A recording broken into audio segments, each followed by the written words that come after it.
हर ग्रह का अपना अपना एक ऊर्जा होता है और उसी ऊर्जा के सहारे हर ग्रह हर घर में परिवर्तन करते हैं और हर अपनी एनिमी के साथ या अपने फ्रेंड ग्रहों के साथ युति बनाते हैं। तो क्या आपको क्या लगता है कि आज हम किस ग्रह पे बात करने वाले हैं, किस समय पे बात करने वाले हैं, किस काल पे बात करने वाले हैं? क्या आपको लगता है कि ये बहुत ज़्यादा जो इंस्टा पे या यूट्यूब की अगर हम बात करें तो बहुत सारी भविष्यवाणियां हो रही हैं, तो क्या ये ऐसे ही हो रही हैं? क्या सच्चाई है इसमें? और कारण क्या बना ऐसी भविष्यवाणी को करने का? क्या आप 1941 की अगर बात करते हैं कैलेंडर की और आज 2025 का कंपेयर करते हैं कि दोनों ही सेम सेम है, तो कारण क्या है? क्या जो लोग 1941 में हैं और 2025 में हैं, क्या उस समय रहे होंगे? अगर कैलेंडर सेम है तो जिंदगी भी तो सेम ही हो सकती है ना। कुछ भी हो सकता है। कुछ लोग नहीं भी रहे होंगे, कुछ लोग रहे भी होंगे। तो क्या ये पास्ट लाइफ कर्मा से भी जुड़ा हुआ है? क्या यह आपके खुद के कर्मा से भी जुड़ा हुआ है? या जितने लोगों के ऐसे कारण डेथ हो रही है कहीं प्लेन क्रैशेस में या किसी भी वजह से, जितने भी कारण 2025 में बना है और वही कारण 2025 का ही कारण 1941 में बना है, तो कारण क्या है? ये कौन सा योग है जो ऐसी स्थितियां पैदा कर रही हैं? क्या सिर्फ 9 नंबर होने से ही 2025 ग्रसित है? और 2025 में ऐसा होने का कारण क्या है? आइए जानते हैं। प्रणिपात, मैं एस्ट्रोलॉजर प्रियंका यादव आज इन्हीं सभी विषयों पे आपसे बात करने वाली हूँ कि घबराने की कोई जरूरत नहीं है। हर व्यक्ति का अपना कहीं ना कहीं छोटा या बड़ा कर्म थोड़ा बहुत खराब होता है। कलयुग में वो भी माफी दी जाती है ईश्वर की तरफ से, लेकिन अगर किसी का बहुत ज्यादा खराब है उसके लिए कोई माफी नहीं है। अगर आप नियमित रूप से अपने माँ बाप का सेवा कर रहे हैं, उनकी बातों को मान रहे हैं, उनके जो संस्कार दिए गए हैं उन पे चल रहे हैं, तो आपको कुछ नहीं होगा। चाहे आपके माँ बाप कैसे भी संस्कार वाले हों, अच्छे हों, बुरे हों, आपकी बातें उनको नहीं अच्छी लगती है, उनकी बातें आपको नहीं अच्छी लगती हैं, वो उन पे डिपेंड करता है। बट आपका कर्म है उनकी सेवा करना। तो आप अगर ये नियमित रूप से कर रहे हैं, आप अगर दूसरों के साथ भी अच्छे से हैं, बिना भेदभाव जीवन में आगे बढ़ रहे हैं, अपने कष्ट अगर आपके ऊपर है और अपने कष्ट झेल के भी पूजा पाठ और नियमित रूप से भगवान के दर्शन करने में लगे हुए हैं, तो कोई प्रॉब्लम नहीं होगा। आपको सावधान होने की जरूरत नहीं है, सिर्फ संभलने की जरूरत है इस बात पे कि क्या सही है, क्या गलत है, क्या करना सही होता है, क्या करना गलत होता है। बस इतना ही फर्क करना अगर आप सीख लेते हैं तो। अगर आप सोचेंगे कि नहीं आपका जीवन 100 साल का है, तो कोई भी हो, मैं हूं या कोई भी हो, हम कह नहीं सकते कि हमारा जीवन 100 साल का है। अगर देखना ही है तो आप इस 2025 को ही देख लीजिए।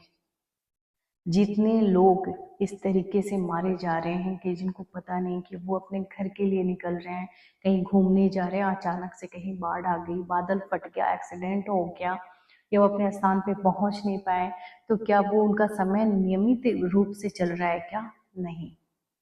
तो इसके लिए हम क्या करें, कैसे समझे ग्रह दशाओं को और क्यों ये हो रहा है? क्या 2026 ऐसे ही होगा? जैसे कि अभी तक आपको पता चल चुका है कि काफी ज्योतिषाचार्य ने पहले ही भविष्यवाणी कर चुके हैं या आपको बता चुके हैं कि मंगल और केतु की युति के कारण इतने भयानक दृश्य हमें देखने पड़ रहे हैं। चाहे वो कोई बड़ी बीमारी हो, बाढ़ की स्थिति हो, भूकंप की स्थिति हो या भी आने वाली है, उसकी वो भी स्थिति जो है वो मंगल और केतु के कारण जो पैदा होने वाली है, वो सारी चीजें, या फिर आपकी लाइफ में भी उथल पुथल, अगर इस शेयर मार्केट में है तो भी, अगर आप बिजनेस में हैं तो भी, अगर आप किसी के अंडर काम करते हैं तो भी, कई लोगों की तो जॉब चली गई, कई लोगों के तो खर्चे इतने ज्यादा बढ़ गए हैं या खर्चे करने के लिए भी नहीं है उनके अकाउंट में पैसे।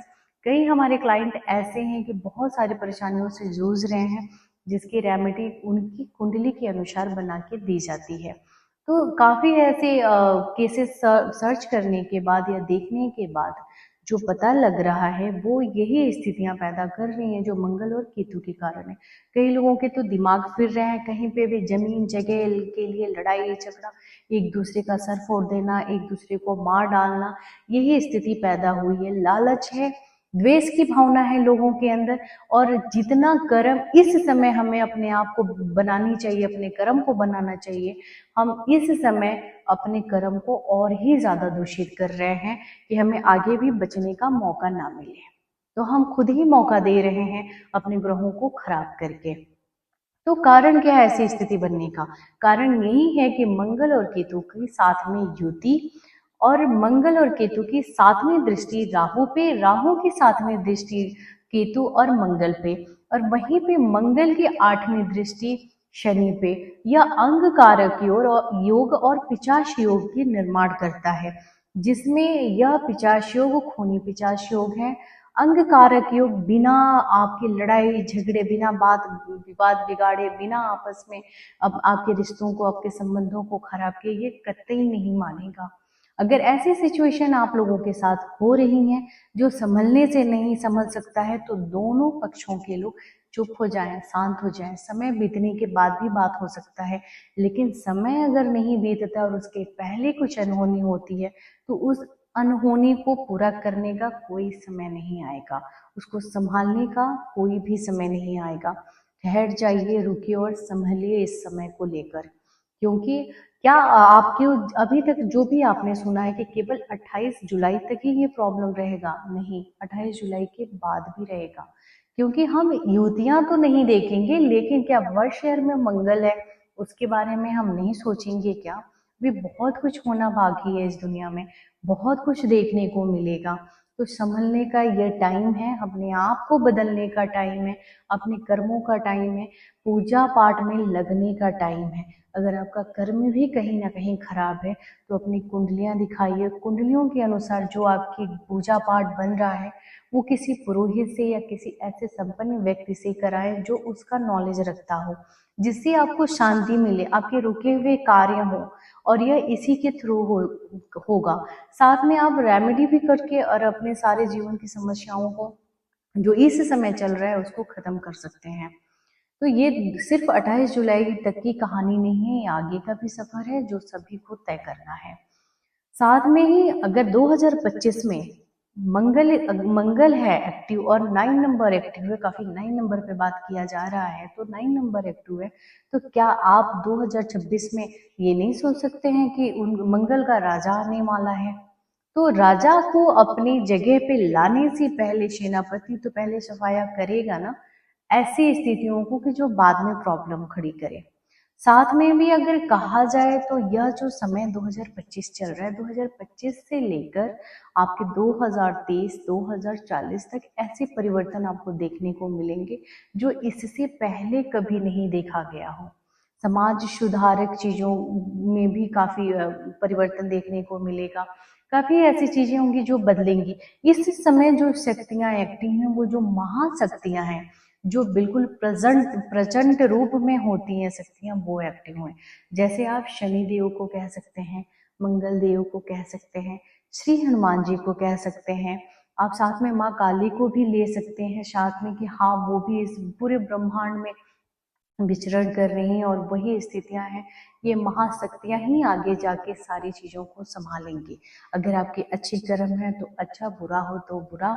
आपके ग्रह दशा कैसे हैं ऊपर उस पर डिपेंड होगा, आप कितने पूजा पाठ करने वाले हैं, नाम जप करने वाले हैं, कितने आप त्याग करने वाले हैं। देखो, संतोष करना, धैर्य रखना, त्याग करना, ये सबसे बड़ी पूंजी है। अगर कोई कार्य नहीं हो रहा है तो आप संतोष करके अपनी जगहों पे धैर्य रख के अपनी जगह पे शांत हो जाइए, वो कार्य अपने आप ही होना शुरू हो जाएगा। तो सबसे ज्यादा आपको इस वर्ष में संभलने की जरूरत है अगर आपको 2026 देखना है तो। घूमने फिरने का प्लानिंग ना ही बनाए तो अच्छा है, पहाड़ी जगहों पे अभी ना जाए तो अच्छा है।